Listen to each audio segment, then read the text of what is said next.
gabi po, Ginoong Bon. Ako po si Ayan Victoria M. Marquez, ang magbabalita. Petsa ng balita, December 10, 2024.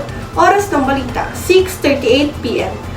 Focus ng balita, driver na di nakatingin sa kalsada, nakabundol ng mag-ina sa China. Nilalaman ng balita, isang lalaking driver na hindi nakatingin sa kalsada ang nakabundol ng mag-inang tumatawid sa pedestrian lane sa Sichuan Province, China.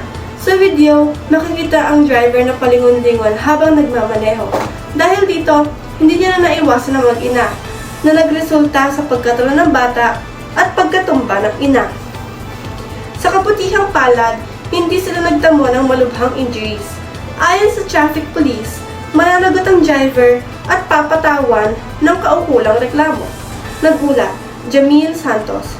Mga pamprosesong tanong, paano nakakaapekto ang nasabing balita sa ekonomiya ng Pilipinas? Hindi magandang epekto nito sa Pilipinas dahil maraming nadidisgrasya at maraming nasisira dulot ng pagkabangga. Pangalawang katanungan, paano ka naaapektuhan ng nasabing balita? Malungkot dahil ako'y lubos na naawa sa mag-inang naglalakad lamang sa tamang daanan at nabangga pa ng driver na hindi nakatingin sa dinadaanan. Pangatlong katanungan, ano ang iyong aral na natutunan sa nasabing balita? Iwasan nating tumingin kung saan-saan upang maiwasan ang kahit anumang aksidente. Yun lamang po. Muli, ako po si Ayan Victoria M. Marquez ang nag-ulat.